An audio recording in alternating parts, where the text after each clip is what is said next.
This is the Seahawkers podcast. Quick reaction show for the Rams against the Seattle Seahawks. The Rams take away the victory 33-31. And our Seahawks hung in there, man. And to talk about it this week, I'm joined by Clinton Bonner of 3 and 3 Out. How you doing, Clinton? Doing pretty well, Brandan. Doing pretty well. Wishing that we came away with that W, and a little hurt.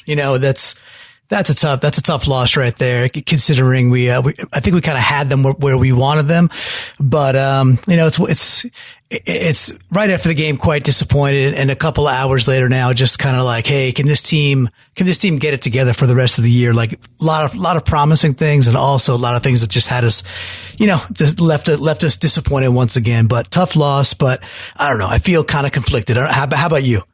It's definitely very conflicting because on one hand, not a lot of people expecting the Seahawks to really play this close, 31-33. I know I predicted it in the Rams podcast that I did with them, 27-26. I thought it would be close. The Seahawks tend to play up to their opponent.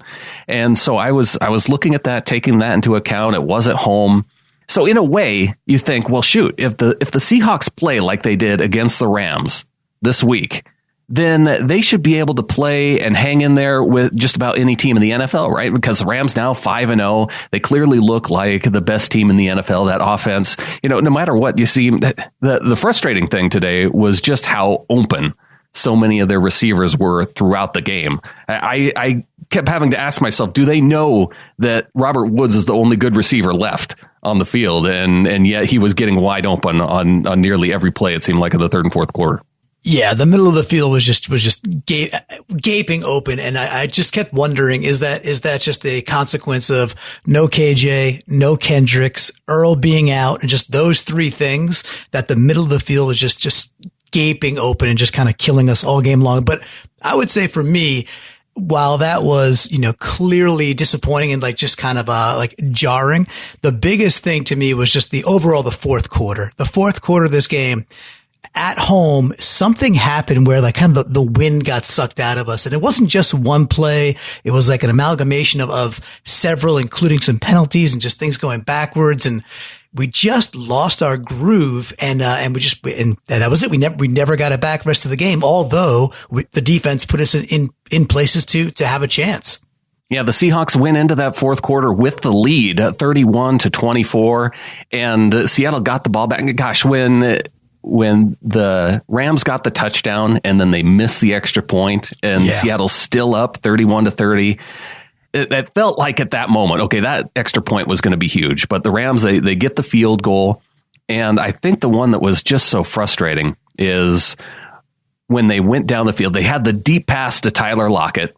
Mm-hmm. And then you saw Jermaine Ifedi, who played, a pretty outstanding game for the most part. I had a hard time, even, when you don't hear his name called, you're like, okay, things are going well. This is good. I was happy. Exactly. There was no screaming at him. It was like, okay, they were playing pretty darn competently. And then the run game, especially too. But yeah, that drive, when you get the big play by Lockett and then you kind of just stall and even go backwards, it just hurt so bad to see that happen there, because that was where we had them.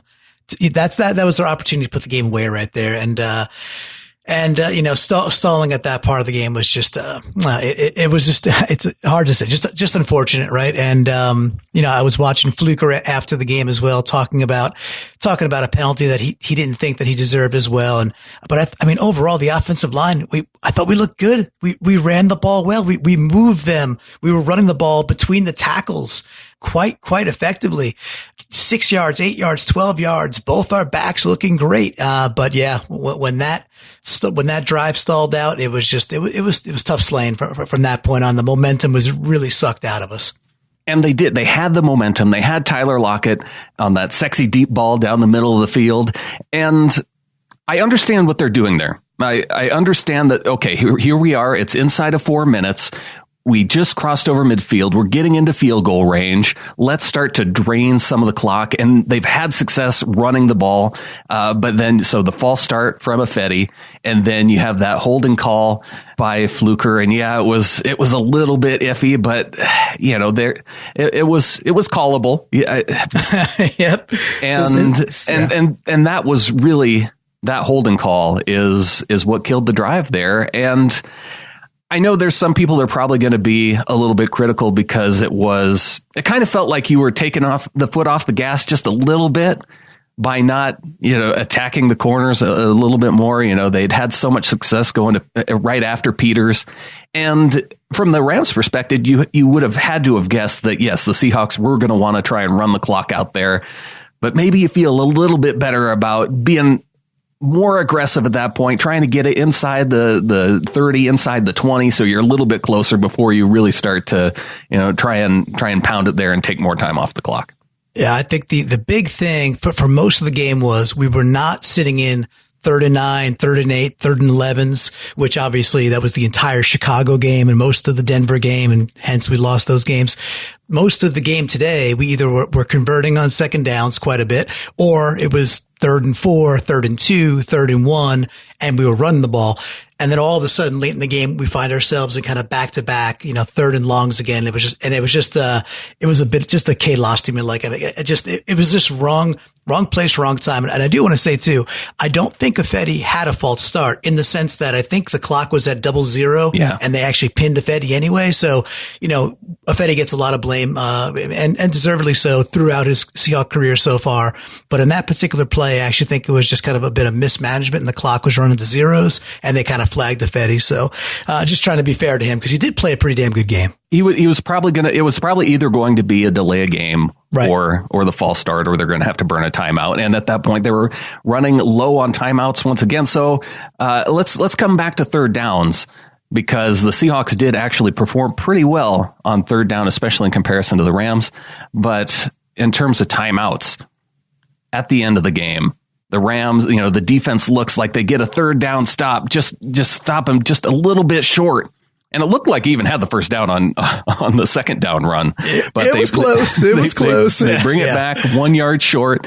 They hold him there, just inches to go. And the Rams punt team comes on the field for fourth down, about 1:30 left. And Pete Carroll calls a timeout. The Rams, they change their mind and bring Goff back on the field and run a quarterback sneak and get the first down, effectively ending the game. Yeah, I mean, certainly ending the game. And the thing that I saw on Twitter after the game was, I think it was Bob Condata was saying that the timeout was actually he tweeted the timeout was called before the measurements, and I didn't see that, and I still didn't. That's what he said, and I was like, really? Because it didn't seem that way. And I guess that was, just to plain stop the clock, and that makes sense in that time. But I'm very hopeful that's the case, and that we didn't take a timeout. And it's kind of like we kind of froze the kicker, but without the kicker, and then we kind of screwed ourselves. The way Pete Carroll explained it in the postgame presser is that they called the timeout before the measurement, with the intent that it was going to be, to stop the clock, and then they got the timeout back because they decided to measure. And then, so what the officials would have done is, after the measurement, they would have restarted the clock. And that's why Pete Carroll wanted to preserve that 1:30 seconds, rather than, because there was still, I think, 30 some seconds left on the play clock. They would have been able, what the Rams would have done is, on fourth down, they would have taken it all the way down to about a minute. And that's comes to the coaching strategy portion of it, right? Do you just accept that, yes, okay, their punt team is on the field, and they don't have any timeouts left at that point, so they're not going to bluff it. Now, they could fake it. We've seen the Rams fake on fourth and short late in the game, and I think a lot of Seahawks fans were watching for that. But, would you rather have a minute left on the clock with one timeout, or 1:30 with zero timeouts? And I'm one that likes to have the extra timeout just in case. I mean, typically, it's tough. It's just a bit of rear view mirror, or, Sunday evening quarterbacking, if you will. But I mean, like, the fact that the kicking team was on the field, it's a bit of a two in the bush, one in the hand type thing there, and saying, okay, they're actually putting the kicking team out there, even if they're going to attempt to fake. It's one of those things where it's such an in the moment call, but if that kicking team is out there, which they were, you kind of just let them, if they made that original call, it's like, man, okay, you're going to give us the ball back. Let them do what they're going to do, because honestly, a minute is still plenty of time. You get the ball back at the 15, the 12, the 20, depending on if it goes in the end zone, the 10. A minute is still plenty of time to get, let's say 50 or 55 yards to get yourself in position for a game winner. So it's just hard. I mean, people are crushing Carroll on Twitter for that. But in the moment, it's like that 30 seconds, he's just probably thinking, well, they're going to punt anyway. Yeah, obviously sucked they did not punt, right. But I was just I was more perplexed than I was mad at that. And maybe I'll get more angry or more clarity tomorrow. But during it, I was just like, okay, I can understand why they did that. But it seemed to me that others were really coming down hard. I don't know. I mean, time is the thing, right? Time is the thing you really want to cherish in that situation. So I just can't put the blame on that particular play. There were others that I think led to the loss, and, not covering the middle of the field for the entire game versus that timeout is a better example of why we lost, in my opinion. Well, going back to third down conversions on the day, like I mentioned, 7 of 12 for the Seahawks, only 3 of 9 for the Rams, which it seems strange that they only punted one time. Yeah. Yet they were 3 of 9 on third down, and maybe that's just because where the third downs came throughout the game. They had, and I'm trying to think. Where did those other third downs go if they didn't go on fourth down and totally, they didn't punt? It's hard to recall all of them, but the one that sticks out is, of course, the 4th and 2 when the Rams decided to go for it, deep in our territory. And it was one where the Rams actually ran like a very Seahawky play where they decided to run like a 3-yard out or something like that. I think that was also to Woods. And that's the one when Shaq Griffin just hits him early. But when that ball got released, I was started to stand up thinking he was either just going to flat knock it down or had a chance to go pick it. And instead he went for the body, and he was early. It is what it is. Like it was close, but he was early. That was pass interference. I was personally deflated. I sat back down. I'm like, man, he just had a kind of ball hawk there, right, and not worry about the body. And that was definitely a big mistake, especially in 4th and 2. It's like, it's just one of those things. He's a young player, but man, to me, that was, if I had to pinpoint one particular play in the game, that's like probably the most crucial. I think that's actually the play. He did. He got there just early, and that would explain, too, why it didn't show up in the stat sheet, too, because it was a 4th down conversion, but it was a penalty, so it doesn't go into their 4th down conversion column. So that was such a big play, too, because if he doesn't get there, I don't think that pass gets completed anyway, because that was just thrown just a little bit outside for Woods to get his hands on it, too. I agree. It was a bad pass. It was kind of sailing high. It wasn't a good throw. It wasn't a good play. It was actually, like I was saying, was actually kind of a Seahawky play that you expect us to run, as opposed to the 19,000 jet sweeps and the little, Karch Karai, volleyball passes they do to each other, which kept us off balance quite a bit. I felt they gave us a bit of a gift just running a flat, old school out, and we made a mistake there. What can you do? But they are a talented team, right? They did, but I think one thing, a big takeaway for me that I thought we did pretty well on was, I thought we, for the most part, even though, he got his touchdowns, I thought we did very well against the run for the most part. I thought we bottled up Gurley pretty darn well. And it's one of the reasons we were in the game to begin with. Yeah, Todd Gurley on the day, just 77 yards on 22 carries, but he did have the 3 touchdowns inside the red zone. So from about 5 yards in, it seemed like on a couple of those, he didn't even get touched walking into the end zone, one of those coming after that Robert Woods conversion that you mentioned, or the penalty. And yeah, really it was the receivers, and you kind of expected it coming into this game, right? Robert Woods, Cooper Kupp, unfortunately, Kupp goes out with a concussion. You have Brandon Cooks, who goes out with a concussion, too. That was just a tough hit, just lowers his head just as Thompson's coming in, and just kind of takes... That's one of those plays that I don't know if there's any way to get rid of those types of plays out of the game, but yeah, then Cooks ends up, gosh, I don't even see him on the stat sheets for catches because he ended up fumbling that ball. Now, that was another play too, where timely penalties, I think, was a big key to this loss because there was that illegal contact on that play, which negated that fumble that ball was out and on the ground when Thompson hit Cooks. So that could have been another big play right there, but because of a penalty, just the penalties at the end of the game in the running game, you look at that play and then the one you pegged with Shaquille Griffin, those all came at terrible times. Yeah, and they did. Those are just unfortunate timing wise. And then one throughout the game, which was a bit perplexing, was our kickoff situation. So we couldn't. I guess Janikowski just couldn't get the ball to the end zone. Is that what we were seeing? What Carroll said is that he wasn't happy with the ways that they were just bringing back the kickoffs. Because the first 3 possessions, one of them was because of the blocked punt the second time, but the Rams were getting consistently good field position on those first kickoffs. And so then they decided to go to the drop kicks, and they weren't getting a ton of yardage off of them, but it's not like they were getting, I don't see if they would have been a whole lot better. Yeah. I don't know why they can't boot him into the end zone on kickoffs when he can kick like almost 60-yard field goals. Yeah, I think he just has to pretend he's doing a field goal and then just kick it that way, right? Because clearly he has the legs. So that was interesting to see. And the drop kicks, some of them were effective. Some of them, it's kind of, it's kind of very, very much, it's very precision in the sense that as long as when Dixon got it over that kind of second person, like the second in line before the deep man, then it was good. But if the guy had to back up 5 yards or so and it kind of stop his momentum and start flat-footed, we were good. We covered up at 25. Okay, you can live with that.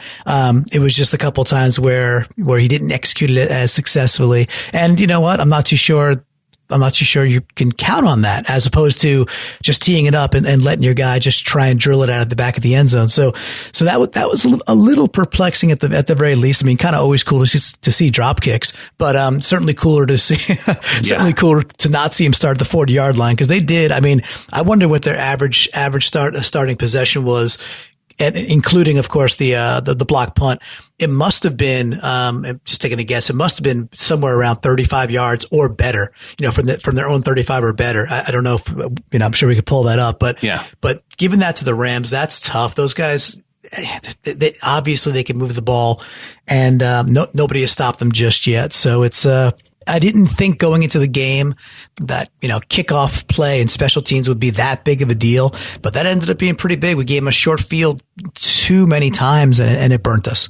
Overall, though, just looking at their scoring drives, the first touchdown was 5 plays, 58 yards. So they did have that short field on the initial kickoff.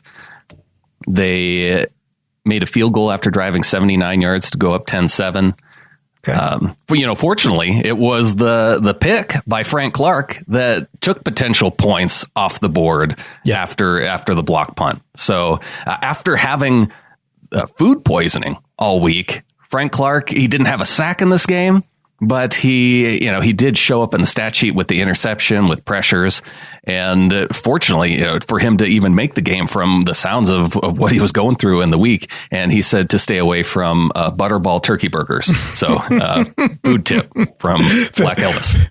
Yeah, there it is. Good. The Bubba burger, the turkey Bubba is quite good.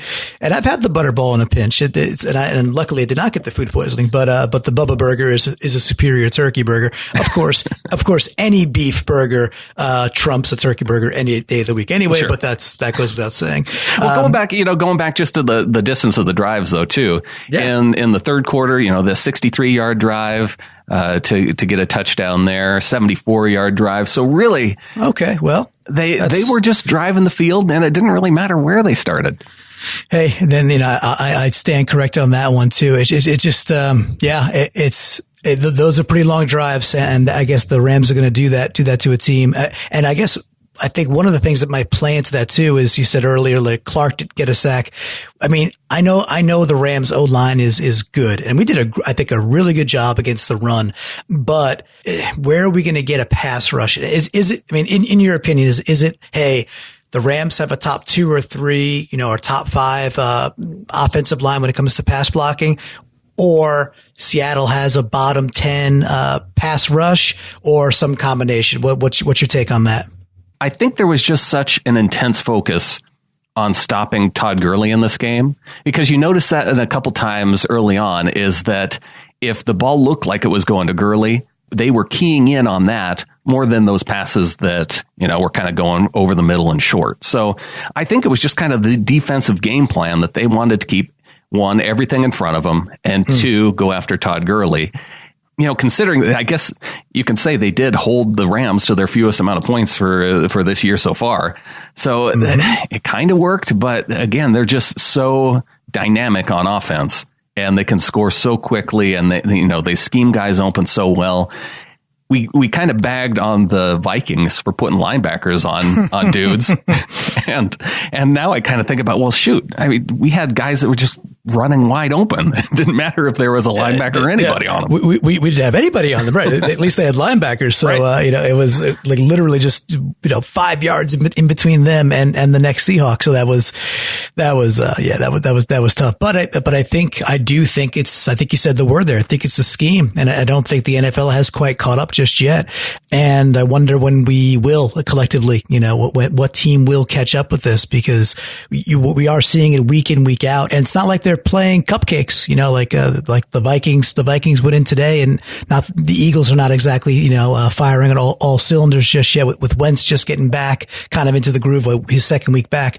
But, the Vikings did what the Vikings, we expected the Vikings to do today against a good Eagles team, but it was the antithesis of that versus the Rams, just as we saw. So, yeah. I mean, maybe it's just a hat tip and say, we lost to a better team. The big thing for me is, man, oh man, if we beat either the Broncos or the Bears and we're 3-2, I feel so good right now. If that's the case, especially that Bears game, if that's the case, I feel so good. At 2-3, just doing some simple math, which for me sometimes could be difficult, is I think, is this team making the playoffs? So, it's like, maybe.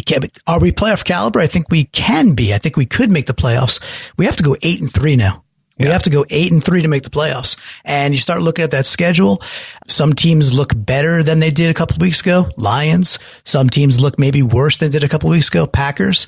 But, we got to go 8-3. Can this team go 8-3? And I'm not sure what's do you kind of have a hot take thinking through that? Can we get to 10-6, or are we looking at an 8-8, 9-7 season at this point, and we're just kind of on the outside wondering what could have been, because I think this team's talented enough to make the playoffs. Yeah, it's going to take a strong second half, and I think we kind of broke it down on the last show. Breaking it down into quarters. You start out 2-2, and this next 4 games, now you're already in the whole 0-1. So now you have to go 2-1 over the next 3 games, and that's easier said than done, because you do have 2 games that aren't at home. And one of them, you have to go all the way to London. You don't know how the team's going to react to that, but you are playing another West Coast team that has to go the same amount of distance, so it kind of feels even.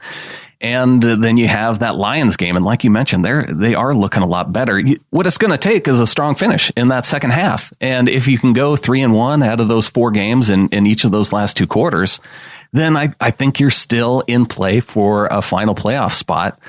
And you just have to expect that if they can play to this level and this team can continue to grow, they're going to be on their way.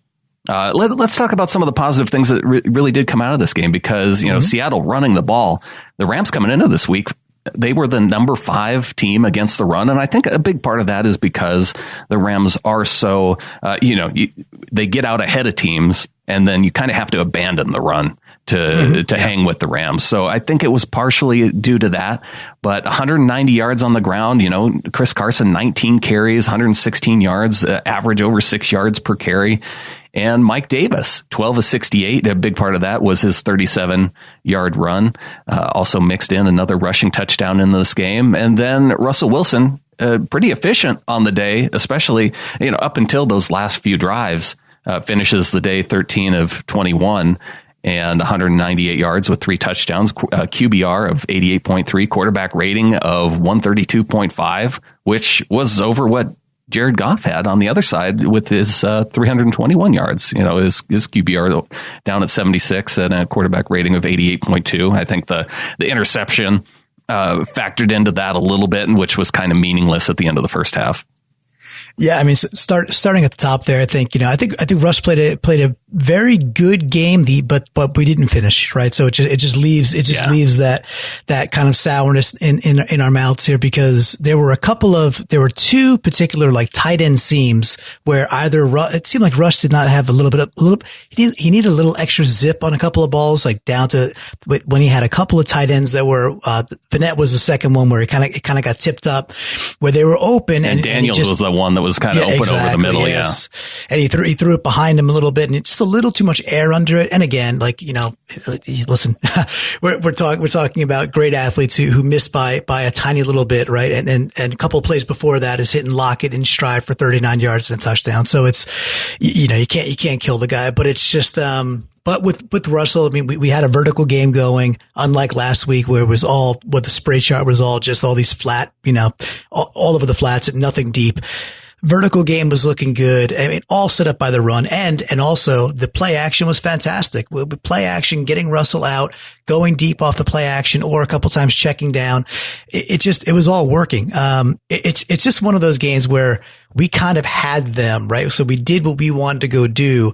We had possession. We even though they had long drives, we actually still kept them off the field for chunks because we were converting first downs. We just didn't finish is what it boils down to. And I'll say quickly on the run, I mean, how refreshing is this, right? We got 2 solid backs. I still think Carson's better than Davis. I like Davis a lot as number 2. Mm-hmm. Very similar style backs. But how refreshing is it to see us go out of a shotgun and run a little trap or a draw and then Carson's like bowling people over and hitting a linebacker 4 or 5 yards downfield and kind of carrying forward for 2 or 3 more yards. That's wonderful. I saw Britt on the second level a couple times. I just saw a lineman doing things we haven't seen in a number of years, where I think the scheming from where it was with Cable to where it is now at Solari is just proving itself to be just night and day to the positive. So going forward with that, I'm very bullish on our run game. And I think the rest of the NFL needs to wake up and say, wow, the Seahawks actually could run the ball again. And I think that's the important takeaway from this game, right? Is that through the first couple of games, you're kind of scratching your head going, where was this identity that they are trying to form and talking about all offseason? And now with 3 straight games, one with Carson, one with Davis, and then now with Carson and Davis, they run the ball more than 31 times and 190 yards on the ground. And now against the Rams, and able to run the ball effectively and rack up 31 points in a game against the Rams, which, we've talked about it before, the Rams defense on paper coming into the season, you go, oh my gosh, Aaron Donald and Ndamukong Suh and our offensive line, you can see the difference it makes with the offensive line being able to run the ball, because now you have both those guys, Aaron Donald and Ndamukong Suh, and they each had 1 sack in this game. And I think coming into this game, if you would have said to me, yeah, they each get 1 sack, you go, oh, okay.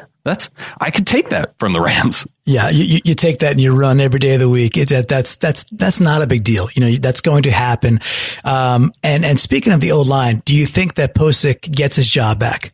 I don't think so. I think they continue to roll with what's working right now, and it's kind of a bummer for Posick being the young guy, but at the same time, I don't have a problem rolling with what's working so far. No, I'm with you. It's just, Sweezy's playing well.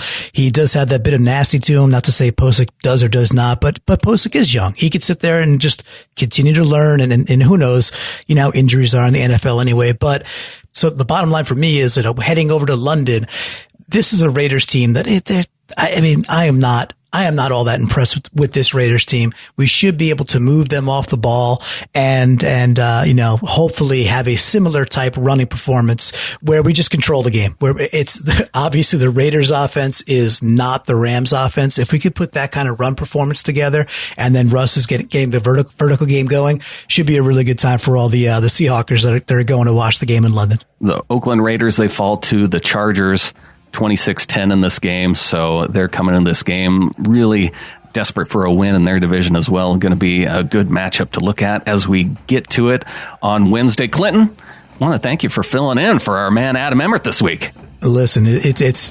big shoes, to fill in, but always a pleasure and happy to do it. And yeah, man, let's get back to 3-3. What do we have? We have a bye after the London game. Is that correct? We do, and then it's back on the road against the Lions after the bye week. Okay, if we get to 3-3 at the bye, and let's see how some of these other teams that are potential wildcard teams, shake out next week or the week after during the bye. Let's see where we're at, but let's get to 3-3 and let's go win that game in London. And I think with that, there's only one thing left to say: Go Hawks! Go Hawks!